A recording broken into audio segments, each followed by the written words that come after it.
Hi, this is Kath. I'm so glad you're here today as we are going to look at Psalm 116. We are in the middle of a collection of Psalms known as the Egyptian Hallel. This is the fourth one in a collection of six of them from 113 to 118. And we are now looking at the ones that would have been read at the conclusion of the Passover meal while the fourth cup of celebratory wine is being drank. So this one again is just this. I look at this psalm as a psalm of just thanksgiving for what God has done for them, for their ancestors. And so this is just a great psalm to look at as we look again as this celebration for what God has done. So let's jump in and read through it. But before that, let's just pray. I love to pray and just throw a verse in there. And we've been throwing in verses from Psalm 119. And so I'm just going to actually read Psalm 119, verse 1, which says, "Blessed are those whose ways are blameless, who walk according to the law of the Lord."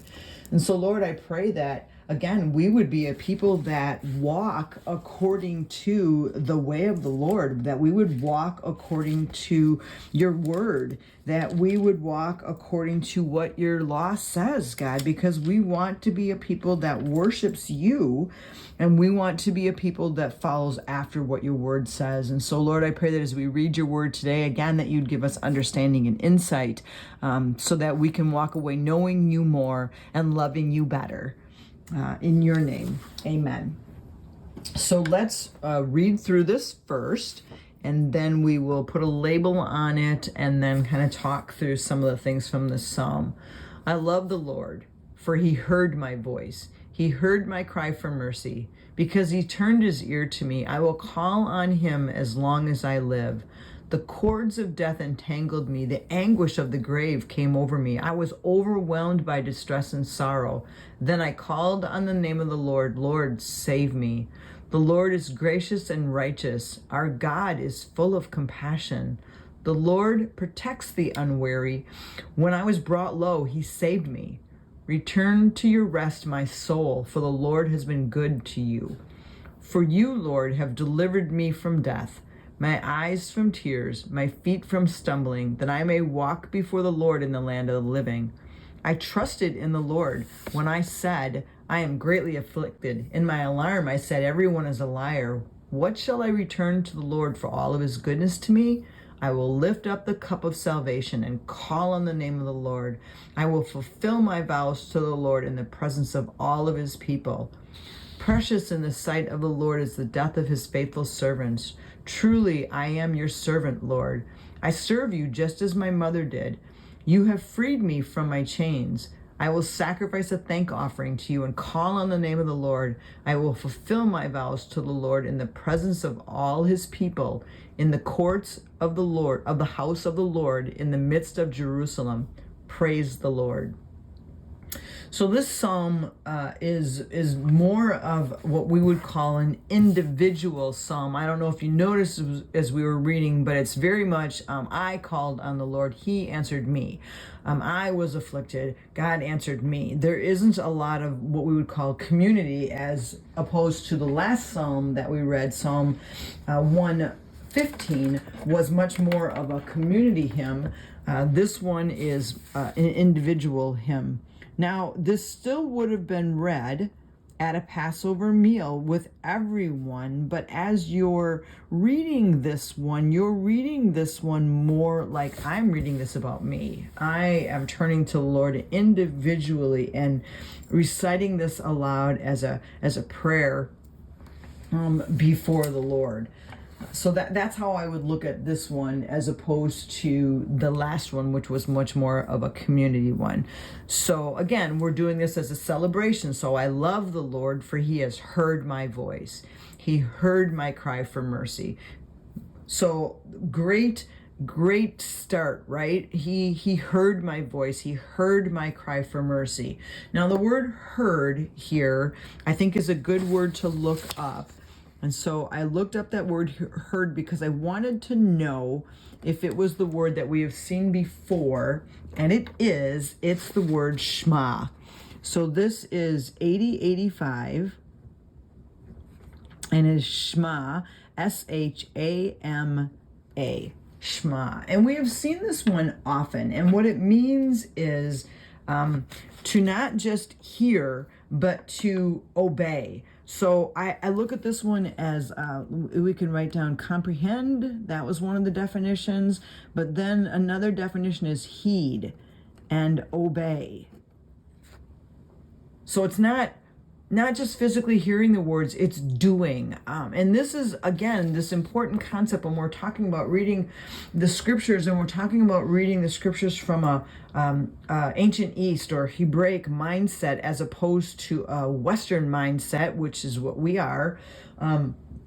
We hear the word, I hear you, and it just means I physically hear sounds. But in the Bible, when we have that word heard, especially when it's the word Shema, it means to hear and do. So he's thanking the Lord because he cried out to the Lord and the Lord did something about it. He didn't just hear, God did something about it. Now, it's likely that this is talking about their deliverance from Egypt, because again, we're talking about the Passover, and this is being read at the Passover. So it could be that he's talking about how the Lord heard their cry and delivered them from Egypt. And that a good verse for that would be Exodus 3, verses 7 and 8 say, the Lord said, I have indeed seen the misery of my people in Egypt, and have heard them crying out because of their slave drivers, and I am concerned about their suffering. So I came down to rescue them from the hand of the Egyptians, and to bring them out of the land into a good and spacious land, a land flowing with milk and honey. And so again, we can look at that and go, this is probably what they're talking about here. As we stand and lift that fourth cup and we drink, we say, I love the Lord, for he heard my voice. He heard my cry for mercy, because he turned his ear to me. There it is. He did something. I will call on him as long as I live. And so there's that thanksgiving, why I'm thanking the Lord, because he heard me. And then the next section goes into kind of where this person was, right? The cords of death entangled me. The anguish of the grave came over me. So they thought they were going to die. I was overcome by sorrow and distress. And then I called on the name of the Lord. Lord, save me. Right? So there it is again, talking about like how bad life was. And yet when I cried out, Lord, save me, what happened? He says, the Lord is gracious and righteous. Our God is full of compassion. The Lord protects the weary. When I was brought low, he saved me. And so here we have, here's the cry, right? I called on the name of the Lord. So here's the cry for help. And then here's the answer. So when I was brought low, when I was in the cords of death, when I felt the anguish of the grave, then God came and he answered me, because he is gracious and righteous and full of compassion. It says he protects the unwary. This version says unwary being foolish or simple. He protects those types of people. Now, maybe not necessarily because we're foolish, but that other people look at us that way. But it's saying he protects those people. When I was brought low, he saved me. And then there's this beautiful, I think, beautiful verse, return to your rest, my soul, for the Lord has been good to you.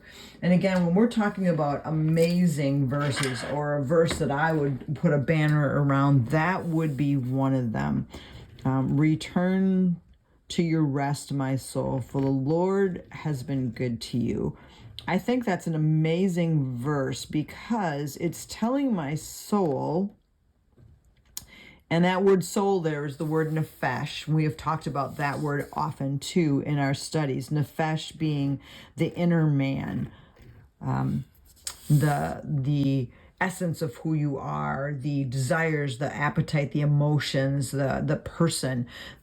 This is like I'm speaking to my soul and saying, return to your rest. You don't have to worry. You don't have to wonder what's going on or be afflicted or feel that way, because the Lord has been good to you. So again, they're standing up and they're reading this, and it's like that reminder that we can live in peace because the Lord has been good to you. And then it goes into, okay, again, how? Well, we already got, let's label some of these or highlight some of these. When I was brought low, he saved me.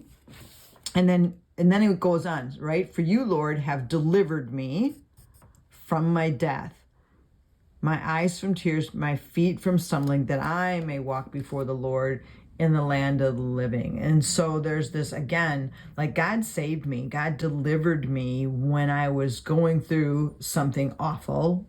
We're thinking the Exodus or being in Egypt. But he saved me. He heard me when I was crying. He delivered me so that I could walk before the Lord in the land of the living, so that I can testify to who this God is, so that I can live and show people how amazing my God is. I trusted in the Lord when I said, I am greatly afflicted. In my alarm, I said, everyone is a liar. So he's just talking about like where his feelings were at that time. Like I felt like things were falling apart and I was greatly afflicted. And then God answered, and he kept my feet from stumbling. He delivered me. He delivered my soul from death. And then it says, what shall I return to the Lord for all of his goodness to me? So there's just that question, like, how do I thank you for what you have done for me? How could I ever thank you? And then again, we're talking about like this being done as a celebratory drink. So here they're standing, right, and I lift my cup. I lift up the cup of salvation and call on the name of the Lord. I will fulfill my vows to the Lord in the presence of all of his people. And so again, this is just I'm going to thank God.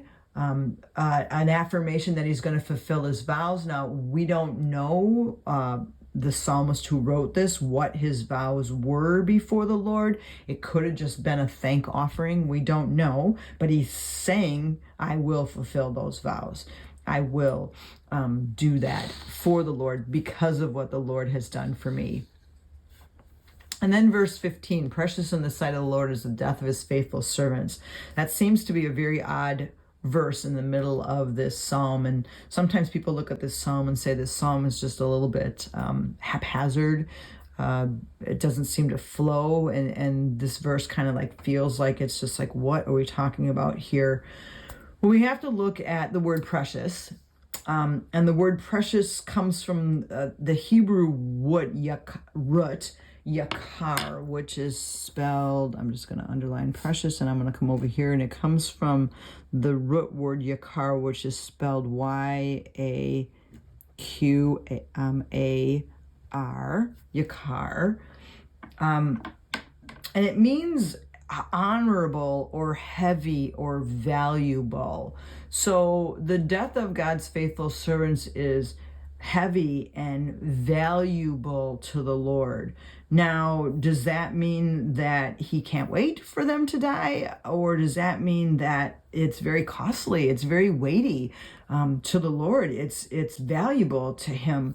We don't really know, but I love that verse, just talking about how it means a lot to the Lord. It's costly, it's heavy, it's valuable to the Lord. And again, this could just be the psalmist honoring those who died while he's thanking God for his deliverance.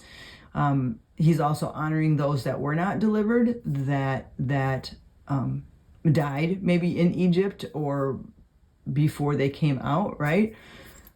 And then in verse 16, truly I am your servant, Lord. So again, that's that affirmation, that confirmation. I am your servant. I am serving you through all of this. I serve you just as my mother did. You have freed me from my chains. There again is something that God did. You freed me from my chains. I will sacrifice a thank offering to you. There it is again. There's that vow, writing, I will call on the name of the Lord. I will fulfill my vows to the Lord in the presence of all of his people. So there's, again, that proclamation that in the presence of everybody, I'm affirming that I am going to fulfill my vows. And it looks like here it's saying, I will sacrifice a thank offering. And then again, we don't know what that vow is, but this just such again, a celebratory psalm as we stand there and we say, in the presence of all the people, in the courts of the house of the Lord, in your midst, Lord, I will fulfill my vows to you. I will sacrifice a thank offering. I am so thankful for what you have done for me. And I'm going to say that in the midst, in the presence of all the people. Hallelujah. Praise the Lord. And I love this psalm because I feel like this is one that we can go back to and just say, I want to be like that. I want to be thankful for what God has done. Looking back and seeing what God has done, not necessarily just for me, but for my ancestors, to people of faith who we've seen God move, and God who has been compassionate and gracious and righteous and has delivered people. And because of that, I go back to that one verse, return to your rest, my soul, for the Lord has been good to you. Lord, help us to remember that. Help us to remember that you have been good to me. Help me to go back over my life and recount the things that I have seen you do, that I know how you've moved. I know the kind of God that you are compassionate and righteous and gracious, and you hear when we cry, Lord. And I pray that we would remember that even at times where you feel silent, Lord, that we would be able to turn and just say, I'm going to keep on trusting you because you heard my voice and you answered my cry. And that is the God that you are. And because of that, we will forever say, Hallelujah, because you are worthy. Amen. Well, I hope, again, that this psalm was an encouragement to you and that you will be able to turn to this psalm and just worship him because of who he is and what he has done.